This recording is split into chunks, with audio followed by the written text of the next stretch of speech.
Kamusta po ako si Dr. Mila De La Paz at sa loob ng mahigit 2 dekada, nagkaroon ako ng malaking pribilehiyo na maging espesyalista sa geriatric care na nakatuon sa masiglang kalusugan ng ating senior community dito sa Makati.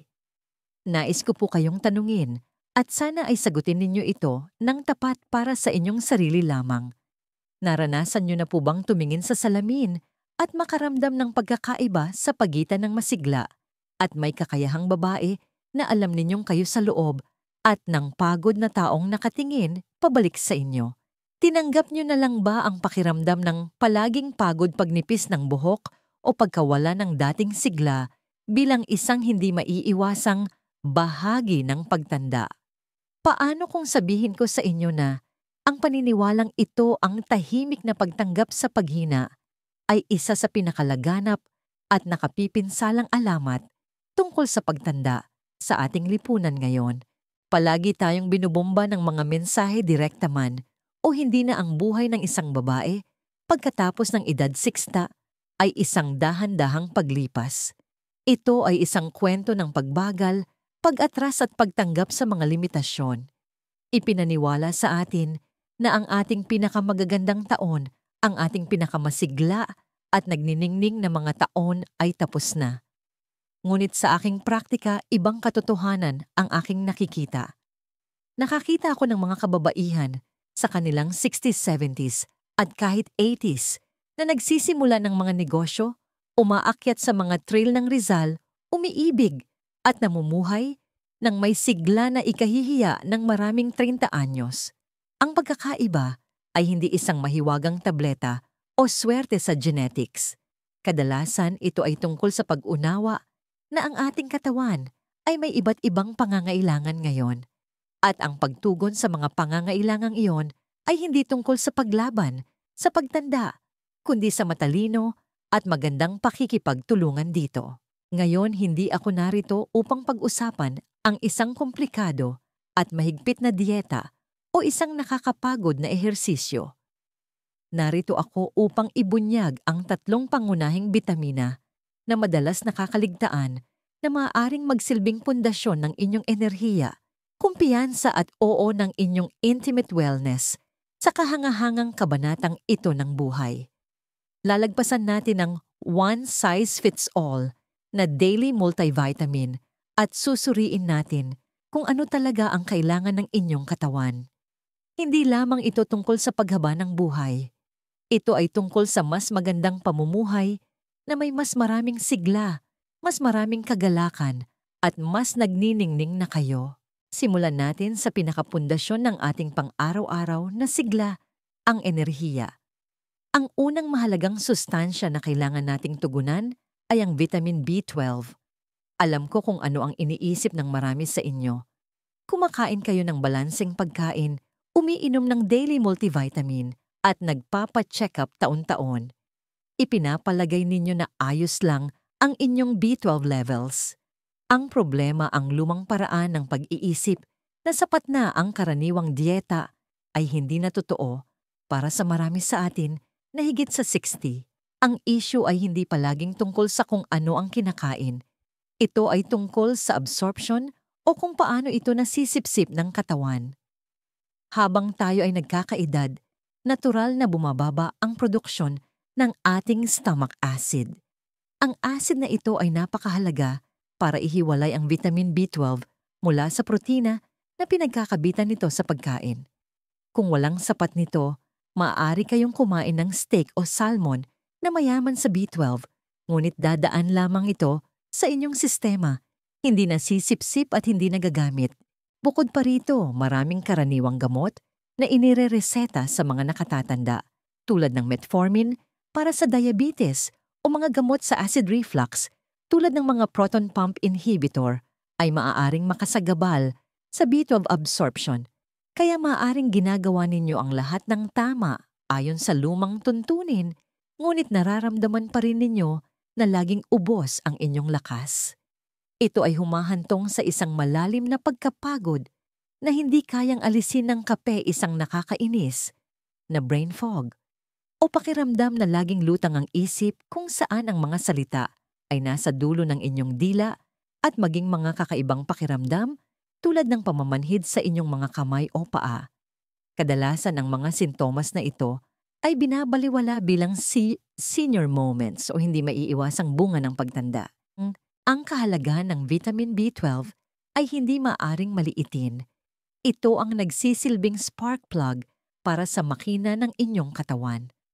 Ang pangunahing papel nito ay sa pagbuo ng malusog na red blood cells. Isipin ninyo ang mga selulang ito bilang maliliit na delivery truck ng oxygen na nagdadala ng nagbibigay buhay na oxygen mula sa inyong mga baga patungo sa bawat selula ng inyong katawan mula sa inyong utak hanggang sa inyong mga daliri sa paa. Kapag kulang kayo sa B12, hindi kayo makakabuo ng sapat na epektibong mga truck na ito. Ang inyong katawan ay parang tumatakbo sa mababang kalidad na gasolina, kaya't nararamdaman ninyo ang matinding pagod at kabagalan ng isip. Ngunit higit pa ito sa enerhiya. Critical din ang vitamin B12 para sa pagpapanatili ng myelin sheath, ang proteksyon na bumabalot sa inyong mga nerve o nerbiyos. Isipin ninyo ang isang dekuryenteng kawad na may sira-sirang balot. Ang signal ay nagiging mahina at hindi maaasahan. Ganyan ang nangyayari sa inyong mga nerbiyos kapag walang sapat na B12 na humahantong sa mga issue sa balanse memorya at mood. Sa pamamagitan ng pagtiyak na sapat ang inyong B12 levels, hindi lamang ninyo nilalabanan ang pagod. Pinoprotektahan din ninyo ang inyong neurological health, pinatalas ang inyong pag-iisip, at pinangangalagaan ang inyong kakayahang kumilos at maging malaya sa mga darating na taon. Ito ang pagkakaiba sa pagitan ng basta lang pagdaan sa araw-araw at aktibong pakikilahok dito. Kaya ano ang tiyak at magagawang solusyon? Una, alamin ang inyong personal na pangangailangan sa pamamagitan ng pakikipag-usap sa inyong doktor at paghingi ng simpleng blood test para suriin ang inyong B12 levels. Huwag nang hintayin ang inyong taunang pisikal. Kung nakakaranas kayo ng patuloy na pagod o pagkalito, maging proaktibo. Sa mga solusyon sa pagkain, mag-focus sa mga pagkaing natural na mayaman sa B12 tulad ng lean red meat, manok, isda, lalo na ang salmon at tuna, itlog at mga produktong gatas tulad ng yogurt at gatas. Para sa mga vegetarian o vegan o para sa sinumang naghahanap ng dagdag na tulong, ang mga fortified food ay isang mahusay na pagpipilian. Maraming breakfast cereal, gatas at tinapay ang dinadagdagan ng B12.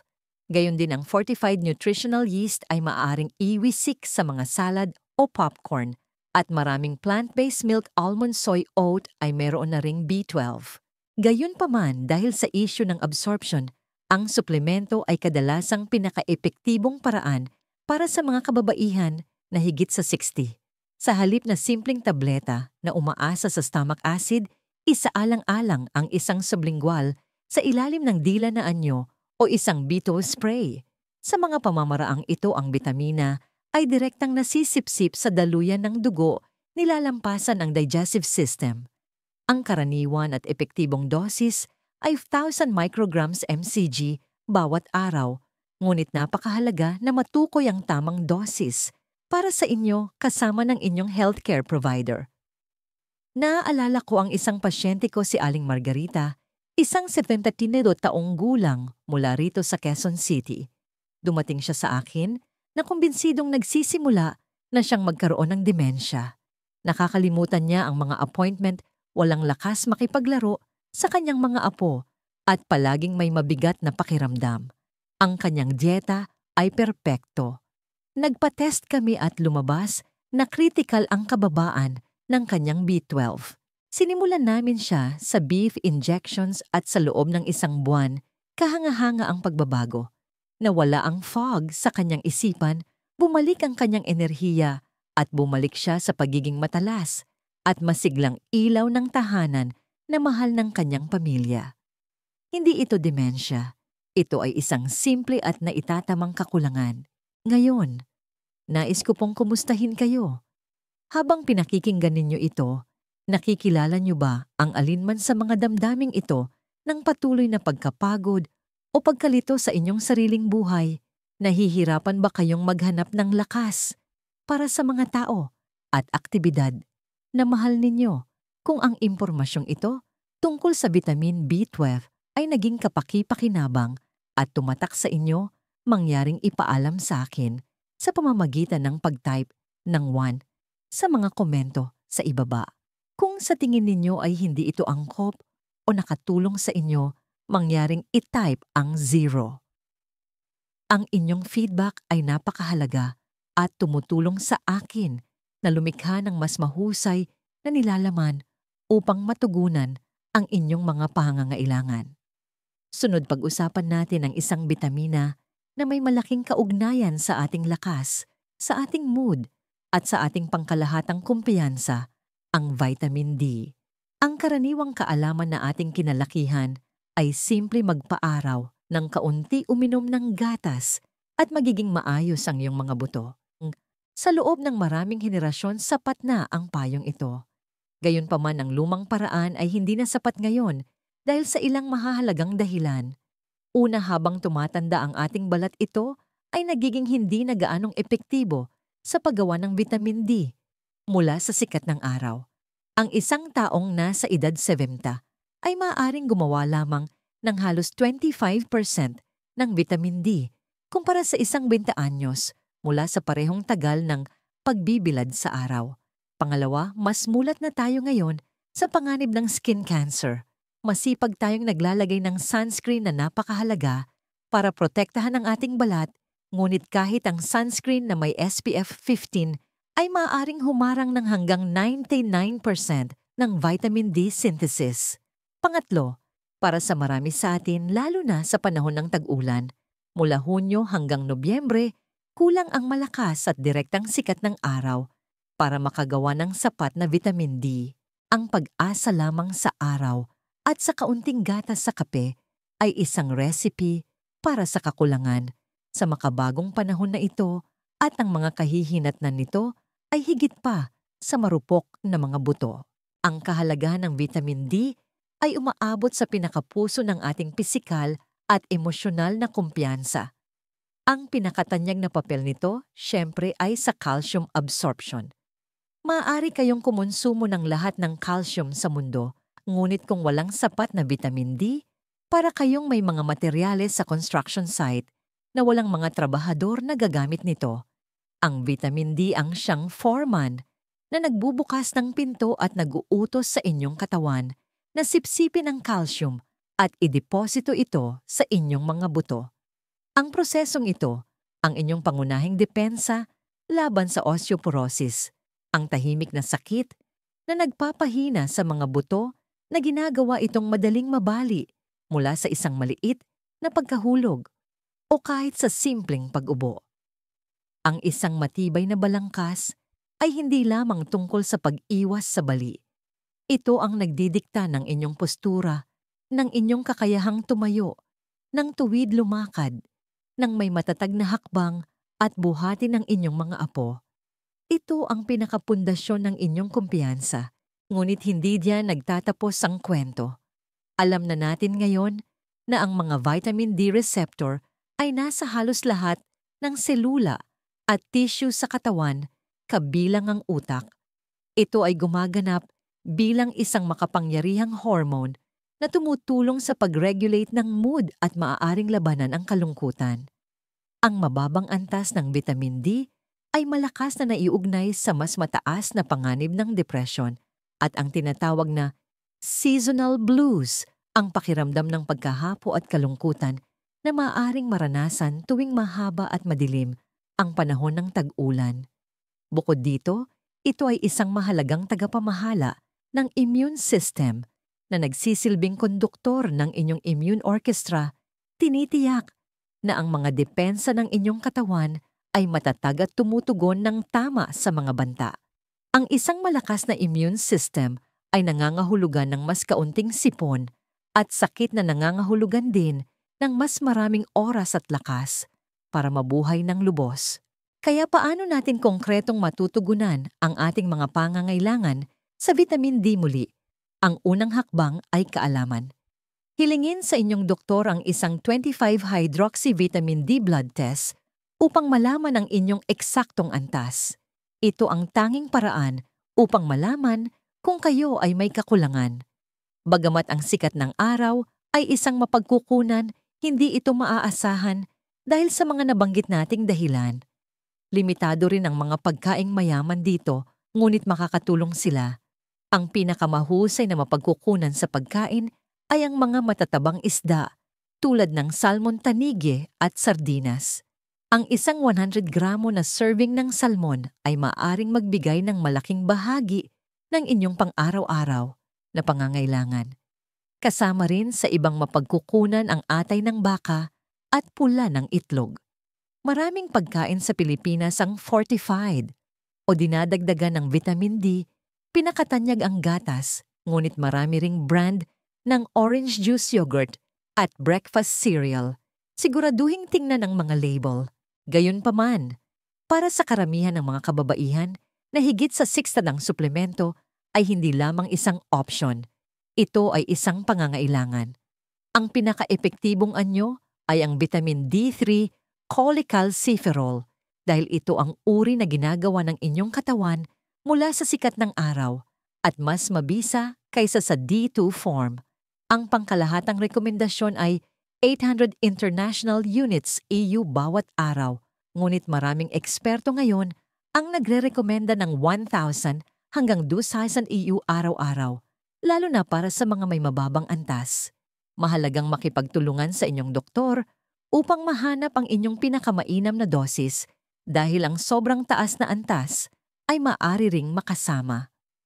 Mayroon akong pasyente si Aling Elena, isang 74 taong gulang na retiradong guro na naninirahan sa Baguio.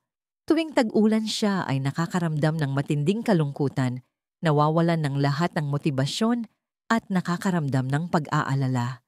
Nagkaroon din siya ng takot na madulas sa mga basang bangketa na nagkulong sa kanya sa loob ng bahay. Ang kanyang mundo ay lumiliit. Sinuri namin ang kanyang vitamin D at ito ay lubhang napakababa. Sinimulan namin siya sa 2,000 IU na D3 supplement araw-araw. Ang sumunod na tag-ulan ay naging ibang-iba. Sinabi niya sa akin na parang may nagbukas muli ng ilaw sa kanyang isipan. Ang kanyang mood ay sumigla, ang kanyang enerhiya ay tumaas. At dahil sa kanyang pinabuting bone density at muscle function, naging kumpiyansa siyang sumali sa isang senior walking group sa isang mall, nananatiling aktibo at sosyal sa buong panahon. Hindi na siya naging bilanggo ng panahon. Kayo po, kumusta? Napansin niyo ba na nagbabago ang inyong postura o mas madalas ba kayong mag-alala tungkol sa pagkahulog? Ang pagbabago ba ng panahon, lalo na ang mga araw ng tag-ulan, ay may kapansin-pansing epekto sa inyong mood at enerhiya. Kung ang impormasyong ito tungkol sa kapangyarihan ng vitamin D para sa lakas at kumpiyansa ay naging mahalaga para sa inyo, mangyaring ipaalam sa akin gamit ang isang 1 sa mga komento. Kung hindi, mangyaring ilagay ang 0. Ang inyong feedback ay tunay na mahalaga para sa akin upang mapabuti at maibigay ang pinakaangkop na gabay.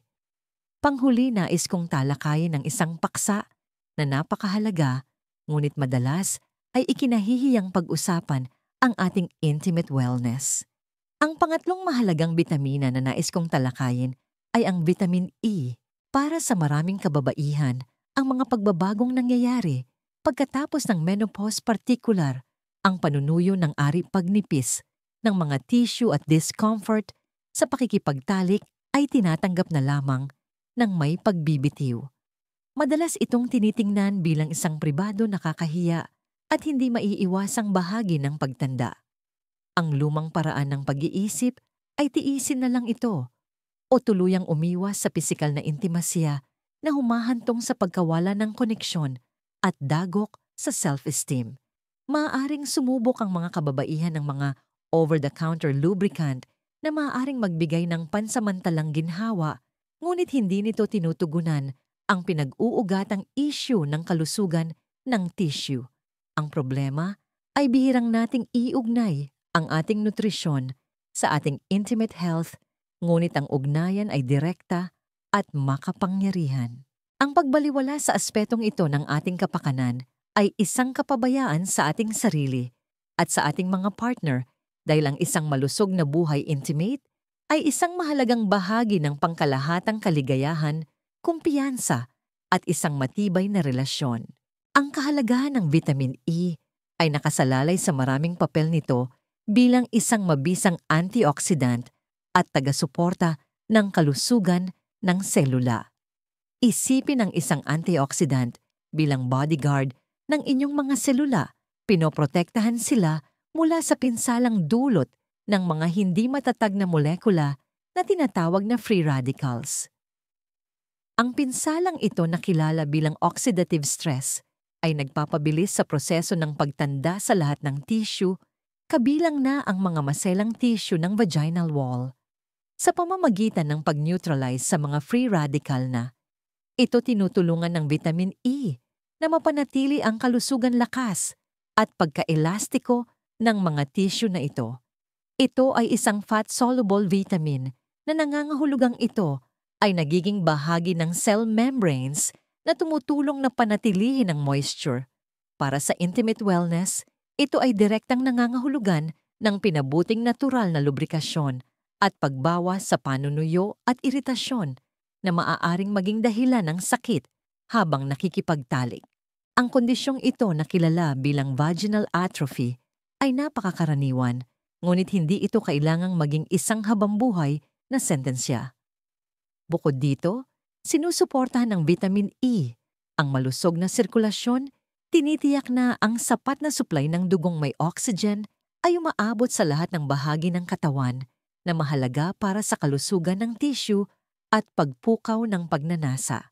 Kapag mas komportable at kumpiyansa kayo sa inyong katawan, natural nitong pinapahusay ang pagnanasa at pinalalalim ang emosyonal na koneksyon sa inyong partner. Hindi ito tungkol sa panlabas na anyo. Ito ay tungkol sa ginhawa kumpiyansa at sa magandang pangangailangan ng tao para sa pagiging malapit at haplos sa anumang edad. Ito ay tungkol sa pagbawi sa isang bahagi ng inyong sarili na marahil ay inakala ninyong tuluyan nang nawala. Ang praktikal na solusyon para ma-optimize ang vitamin E ay nagsisimula sa kusina. Matatagpuan ito sa iba't ibang masasarap na pagkain. Ang mahusay na mapagkukunan ay kinabibilangan ng mga mani at buto, lalo na ang sunflower seeds at almonds. Ang isang kapat na tasa ng sunflower seeds ay nagbibigay na ng halos buong pang-araw-araw na pangangailangan ninyo. Ang mga masusustansyang vegetable oil tulad ng sunflower oil at wheat germ oil ay mayaman din sa vitamin E. Ang mga madahong gulay tulad ng spinach, kangkong at malunggay ay mahusay na mapagkukunan, gayon din ang mga abokado at bell pepper.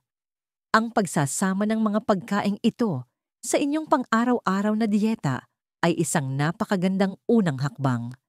Para sa isang mas direktang paraan, maaaring maging epektibo ang suplemento. Ang oral vitamin E supplements ay madaling mabili karaniwan sa mga dosis na mula 400 hanggang 1,000 IU. Mahalagang hanapin ang isang suplemento na naglalaman ng natural na vitamin E, D-alpha-tocopherol, sa halip na ang synthetic version, DL-alpha-tocopherol, dahil mas madaling gamitin ng katawan ang natural na anyo. Karagdagan pa, ang topical na paglalagay ay maaaring magbigay ng direktang ginhawa. Maaari kayong bumili ng vitamin E oil o suppositories na idinisenyo para sa paggamit sa ari. Maaari rin kayong bumili ng purong vitamin E oil capsules, putasin ng isa gamit ang isang malinis na aspili at direktang ipahid ang langis sa bahagi ng ari. Laging mainam na magsagawa muna ng patch test sa isang maliit na bahagi ng balat, tulad ng sa loob ng inyong braso, upang matiyak na wala kayong allergy. Isang pasyente ko, si Susana, isang masiglang 60 taong gulang, ang nagtapat sa akin na sila ng kanyang asawa sa loob ng 45 taon ay unti-unting nagkakalayo. Inamin niya na ang intimasiya ay naging napakasakit na kaya't iniiwasan na niya ito at ramdam niya ang pader na namamagitan sa kanila. Pakiramdam niya ay sira na siya at kulang ang kanyang pagkababae. Pinag-usapan namin ang papel ng vitamin E at nagsimula siya sa oral supplement at paggamit ng langis. Pagkalipas ng ilang buwan, bumalik siya sa aking opisina at nagbago ang kanyang buong kilos. Nagniningning siya. Sinabi niya sa akin na may luha sa kanyang mga mata na ang simpleng pagbabagong ito ay hindi lamang nagpanumbalik sa kanyang pisikal na ginhawa, kundi nagbukas muli ng mga linya ng komunikasyon at pagmamahal sa kanyang asawa. Naramdaman niyang buo siyang muli kumpleto, may kumpiyansa at konektado. Hayaan ninyo akong magtanong, ito ba ay isang paksang tahimik ninyong pinagdaraanan? Naramdaman niyo ba na ang mga pagbabago sa inyong katawan ay nakaapekto sa inyong kumpiyansa o sa inyong relasyon? Kung ang tapat na talakayang ito tungkol sa vitamin E at intimate wellness ay nakatulong o nagparamdam sa inyo na hindi kayo nag-iisa, mangyaring ipaalam sa akin sa pamamagitan ng pag-type ng 1 sa mga komento. Kung sa tingin ninyo ay hindi ito nakatulong, paki-type ang 0. Ang inyong tapat na feedback ay tumutulong sa akin na talakayin ang mga mahahalaga ngunit sensitibong paksang ito sa pinakasuportadong paraan. Konklusyon bilang pagtatapos, pagsama-samahin natin ang lahat.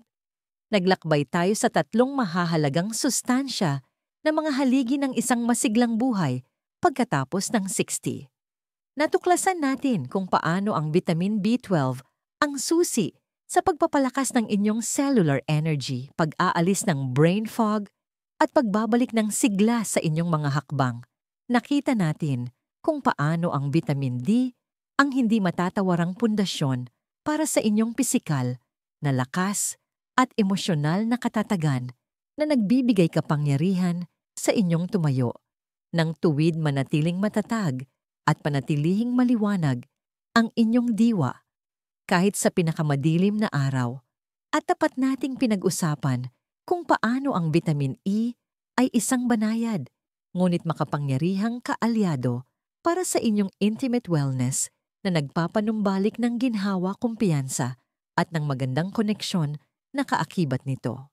Ang mga ito ay hindi mga mabilisang lunas, ngunit sila ay napakamakapangyarihang mga kasangkapan na magagamit ninyo upang aktibong isulat ang kabanatang ito ng inyong buhay. Ang salaysay na ang pagtanda ay dapat maging isang kwento ng paghina, ay isang bagay na may kapangyarihan tayong baguhin. Hindi kayo kumukupas.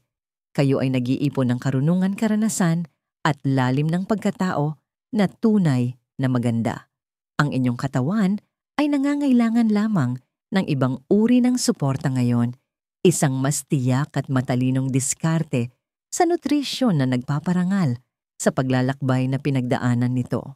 Ang huling payo ko sa araw na ito ay ito: maging ang pinakamausisa, maawain at proaktibong CEO ng inyong sariling kalusugan. Kwestiyunin ang mga lumang salaysay. Pakinggan ang mga banayad na bulong ng inyong katawan bago sila maging sigaw. Hilingin sa inyong doktor ang mga pagsusuri na ating napag-usapan. Tingnan ang inyong nutrisyon hindi bilang isang pabigat, kundi bilang isang gawa ng malalim na paggalang sa sarili. At higit sa lahat, huwag kailanman tumigil sa paniniwala sa inyong sariling kakayahan para sa kasiglahan. Isang mahalagang aral at panawagan. Ang pinakamahalagang aral na natutunan ko, kapwa sa aking praktika at sa aking sariling buhay, ay hindi kailanman huli ang lahat para gumawa ng isang maliit na pagbabago na magbubunga ng isang napakalaking resulta. Ang inyong katawan ay may kahangahangang kakayahang magpagaling at umunlad kapag binigyan ng tamang mga sangkap. Ang desisyon na ibigay ang mga ito ay laging nasa inyong mga kamay. Taos-puso akong umaasa na ang pag-uusap na ito ay naging nakapaliwanag at nakapagbigay kapangyarihan sa inyo. Kung gayon mangyaring isaalang-alang ang pagbabahagi ng artikulong ito sa isang kapatid, isang kaibigan, isang kapitbahay o sino mang babae sa inyong buhay na karapat-dapat makaramdam ng sigla, kumpiyansa at kagalingan.